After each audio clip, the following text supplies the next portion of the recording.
Hello, I'm Justin Martin, Chair of the ACC Law Department Management Network, here today with two former chairs of our network, Cornell Boggs and Matt Nolan. They are here today to share some thoughts on remote reporting. Matt and Cornell used to work together, and Matt reported to Cornell from some distance that we may get into later. If not, ask them when you see them.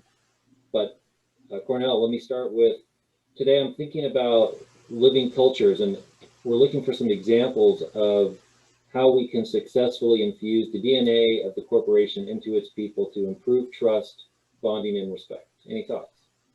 Oh, absolutely, Justin. I think I'd look at this question two different ways. And one is the notion of having a rallying culture. And what I mean by that is I've worked in industries, I've been in the beer business, and everyone in the company, whether you were an admin or the CEO or everyone in between, sold beer. Everyone was in charge and had accountability in that space. And the company appreciated that, and we did trade spending. We thanked consumers. We had a way to be reimbursed when alcohol beverage law permitted us to buy a round for those in the house and thank them for consuming our products. And everybody celebrated the fact that we were in that industry together. And that would be more of a rallying culture, that everybody from top to bottom, however you'd categorize it, is there for the same purpose. I think there's also the notion of an acknowledging culture. And that's the case where when you have a team around the world, you take the time to celebrate difference and celebrate different perspectives that come to pass from your team members from around the world. And in our case with Matt and I, for example, some of our lawyers in Tokyo would share experiences of their travels and things about, we called it the Adventures of Manabu, where he would, one of our IP lawyers would go on trips and take pictures. And we celebrated his culture. As a team, we paid attention to holidays of our team members so that we didn't schedule meetings over somebody's important holiday from around the world. And that was more of an acknowledging culture. So I think there are examples of doing it both ways. Matt, anything you'd like to contribute? Yeah, when we talk about a living culture, that's a great way to think about it. Any organization's culture is always transitioning. Nothing is stable, and nothing should be taken for granted. So as leaders in an organization, we've got to think about what is it that we're doing to nudge that culture in the directions that we want it to go. As Cornell was talking about with our inclusion work back at Dow Corning, we did those things.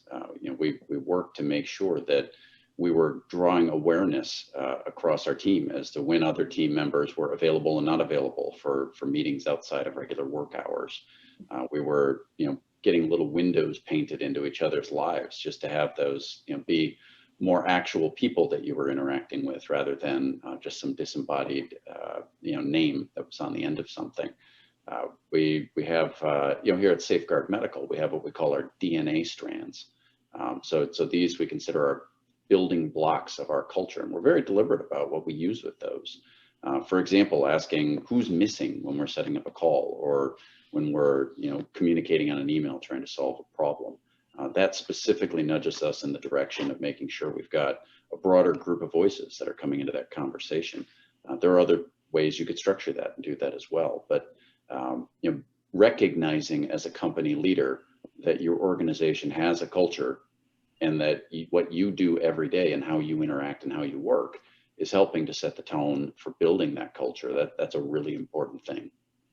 Yeah, Matt and I both worked in the chemical industry, and company we worked for had an important safety culture. And so meetings across the enterprise would begin with safety moments. We would always, in quarterly meetings of the corporation, there would be a segment of the meetings that were dedicated to safety, sometimes related to activities at the company, other times related to things in your personal life, like we'd bring in the state police to talk about driving safety.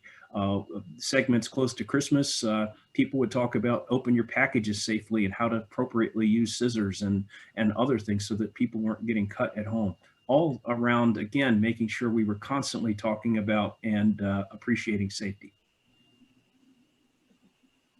I'm going to show you some data on a recent program that we had on managing conflict, but that also relates to as we look forward, the shifting work week, maybe there's talk of a 3-2-2 work week.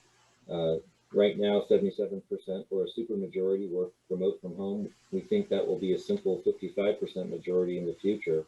What expectations, Matt, are changing as law department managers that need to be solved in terms of the employee, the board, and the corporate performance overall? Yeah, when I think about this topic, I think of two things primarily, Justin.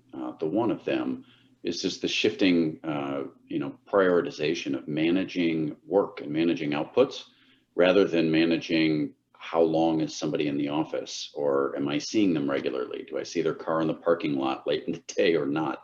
Those are things that are out the window and that have probably been outdated as far as ways of people informally figuring out who their top performers and contributors are for a while, but that have still been used pretty consistently by managers for quite a while. With those being out the door now, it shifts you toward having to be much more deliberate about managing to objectives, managing to specific work, and then being more deliberate in the way that we interact as well.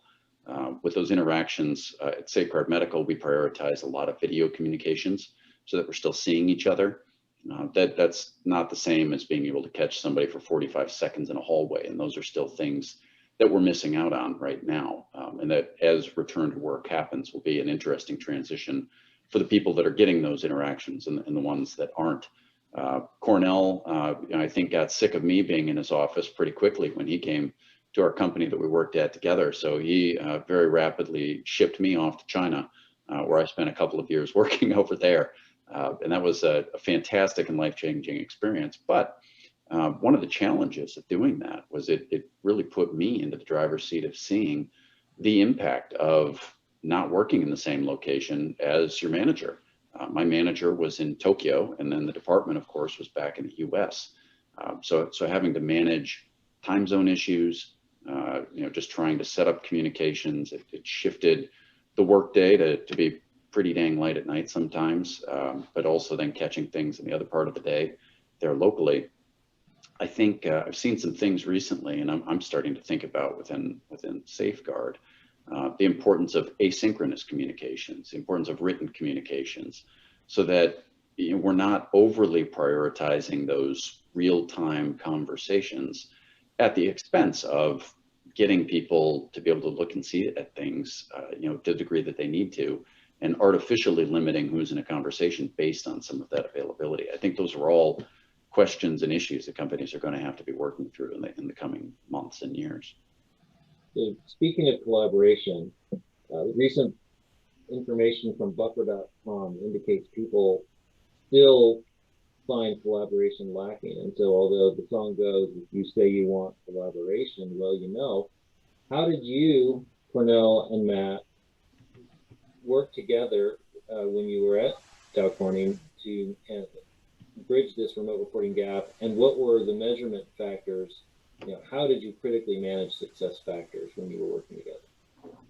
Yeah, I can start with that. I think it's important not only for in our experience, but for general counsel as a group, to pay attention to a very clear definition of critical success factors.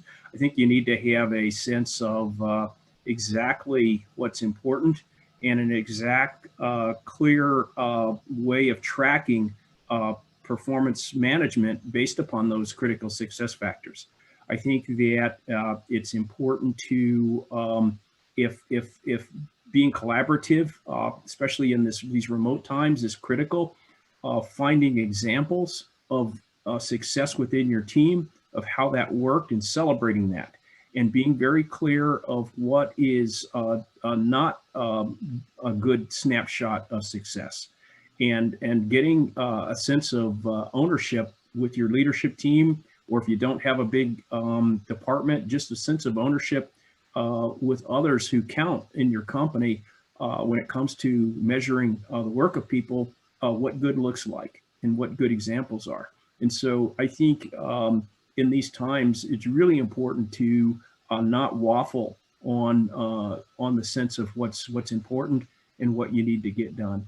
And I think it's also important, kind of going back to your last question a little bit, to really pay attention to what everyone needs to personally be successful in these remote in this remote environment.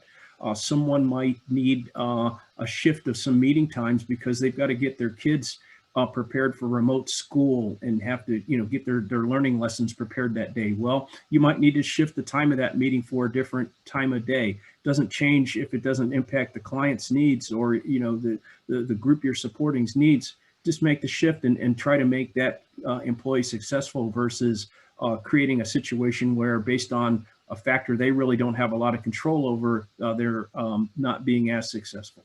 And so, again, understanding what people need to be successful plays into, in my mind, improved collaboration.